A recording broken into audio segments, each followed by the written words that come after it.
Recording in progress.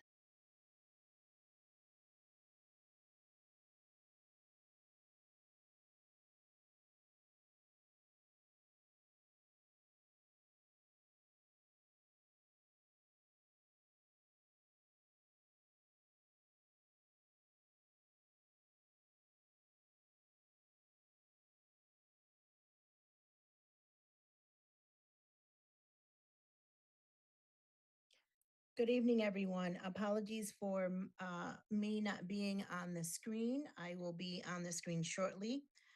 I would like to call this August 20th, 2026 Quality of Life and Public Safety meeting at 5:30 p.m. to order. This committee is being live broadcasted on the following outlets: Comcast Channel 96, Frontier Channel 6032, Hartford Public Access TV.org, Hartford Public Access TV Facebook page, HPA-TV's YouTube channel, Roku TV, Apple TV, Amazon TV, and apps. And this meeting will also be rebroadcasted on Hartford Public Access TV YouTube channel and Facebook page. Council President has asked to be excused today. And I am looking at my screen and see the following council members present.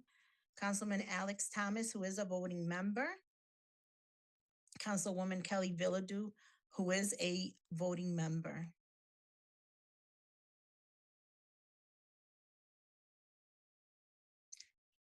First on the agenda, the chair will entertain a motion for item 2.1.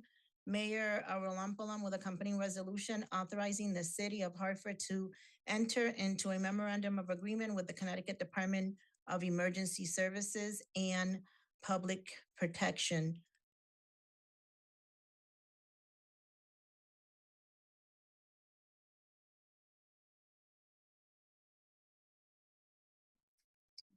Do I have a motion? I make a motion to move the item favorably at the next meeting. Second.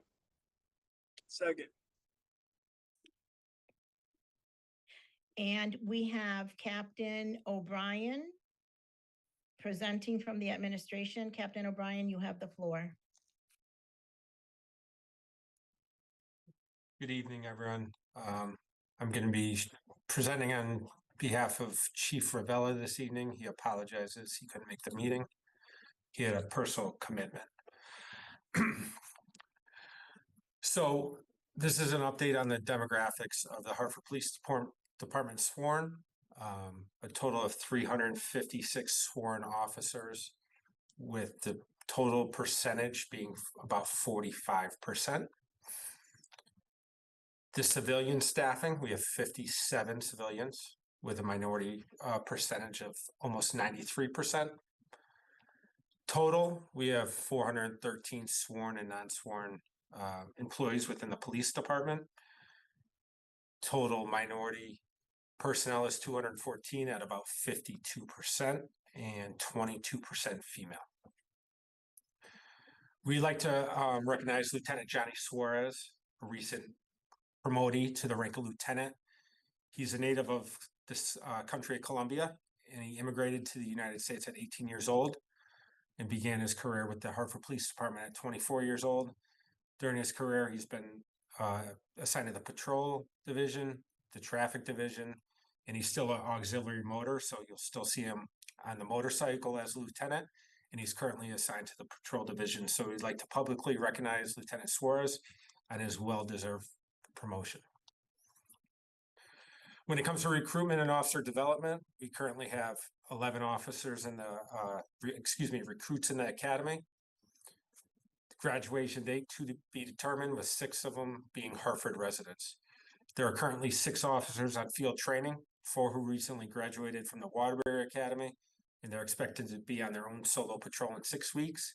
And 2 other officers are still on FTO and expect to be cleared in about 2 weeks. Some crime stats. This is through August 15th of 2026.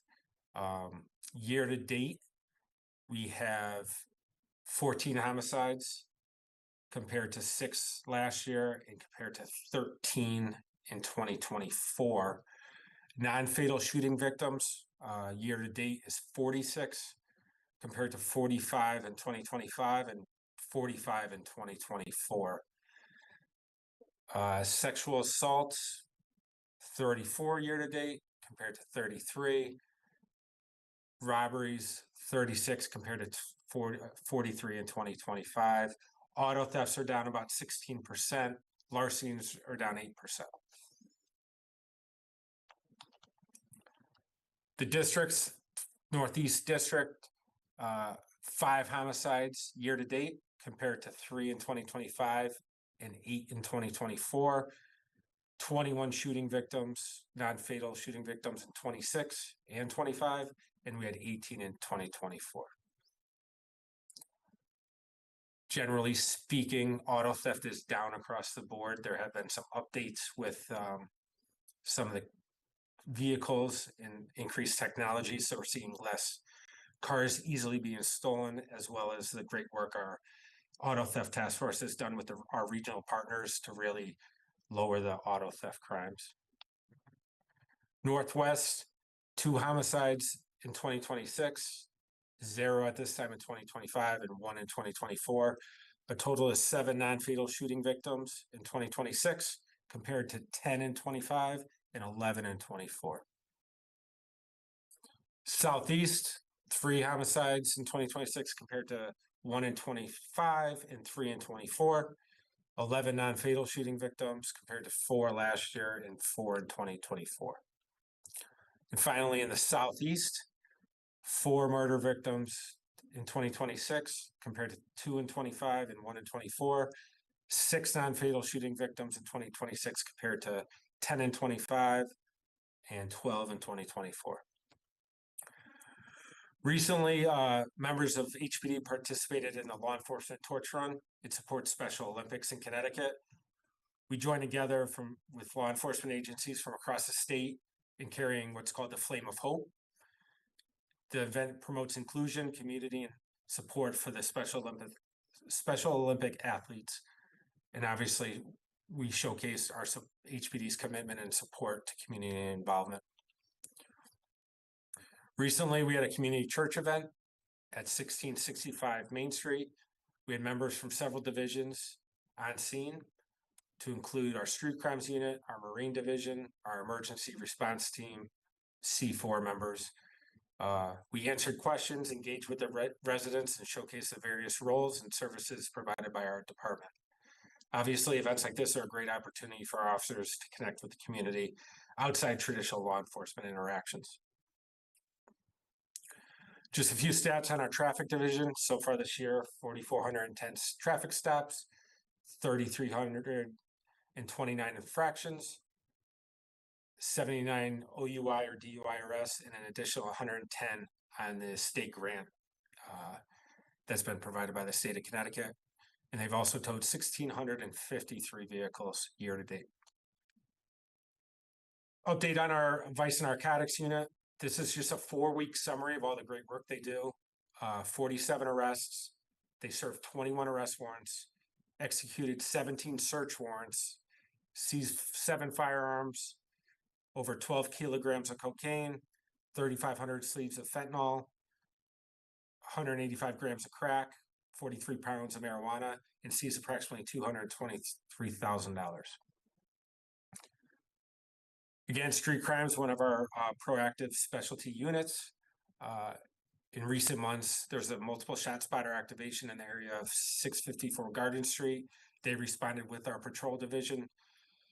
During that response, they canvassed the area, detained 2 individuals, and recovered a total of 7 firearms, as you can see on the screen.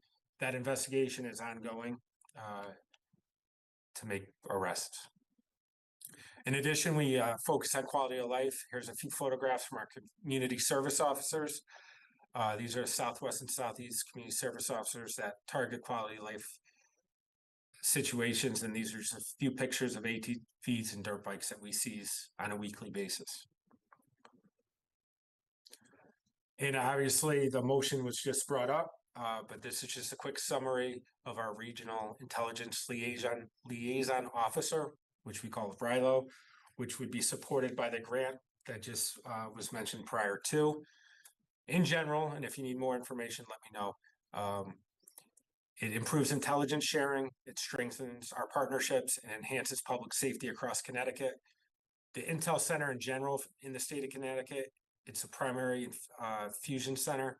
It brings together local, state, and federal partners, analyzes intelligence related to crime, homeland security, and overall public safety, and it distributes actionable intelligence to law enforcement officers to protect our communities.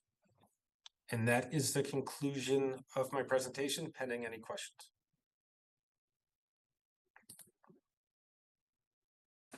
Thank you, Captain O'Brien, for your presentation. Are there any questions from my council colleagues?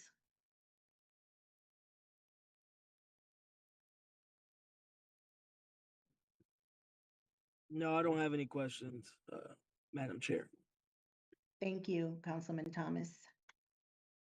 So there being no further questions, Captain O'Brien, thank you for your presentation once again.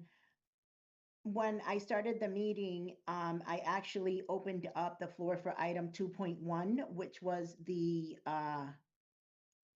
resolution from Mayor Arulampalum, and I believe you are presenting on that resolution. Yes, so the memorandum of agreement it's through a Homeland Security grant where the state of Connecticut will provide $75,000 a year to one of our detectives to support. That includes equipment and training, so there'll be no cost to the city's general fund. And it will support the vast majority of their yearly salary, being assigned as a regional intelligence liaison officer. And obviously, they would be our coordination between the Connecticut Intelligence Center and all local law enforcement agencies across the state. To include, there's 5 emergency management regions. So they would be the liaison for all those emergency management regions. They identify crime trends, threats, and suspicious activity. Obviously, in today's society, there's a lot of threats and things we deal with. So it's good to disseminate the information, analyze it, and provide quick information to law enforcement officers across the region to respond or approach a situation before it gets out of hand. They disseminate information, suspicious activity reports, informational messages, and obviously it builds a strong relationship with all our partners. And there's some future improvements they're looking to do to include private sector outreach. Obviously, with all of our private sectors here, our insurance companies, they're really looking to focus on to harden some of those what we call soft targets and increase public safety at our hospitals, insurance companies, and other places where we have public gatherings to ensure public safety and individuals' safe times while visiting or working or residing in these areas. Thank you for that explanation on this resolution. And I do remember that we do get this yearly. So thank you for your presentation. Do I have any questions from my council colleagues? Any questions? No questions. Thank you, Councilwoman Bilodeau. So this motion has been made and properly second.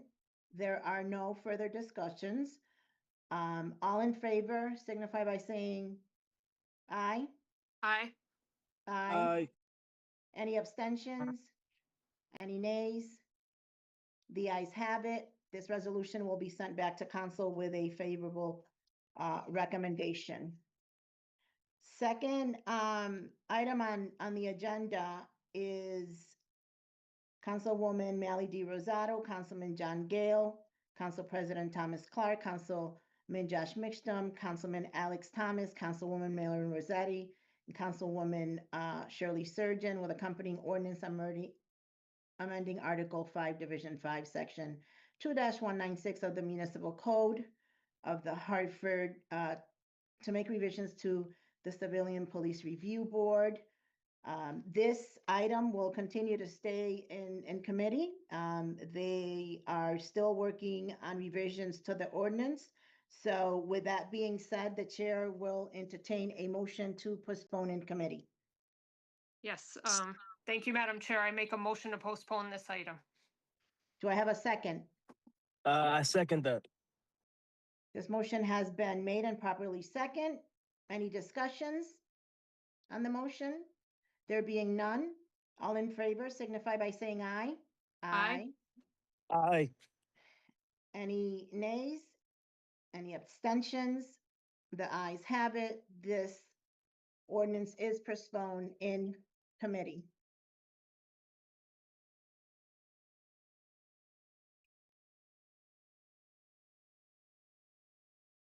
Do I have Deputy Director Jeff Cavello on the screen?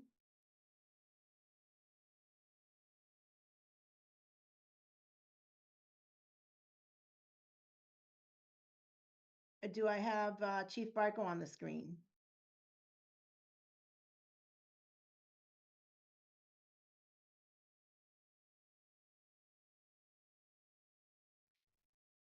Next item on the agenda is item 2.6, presentation from Inspector General Joseph Lopez.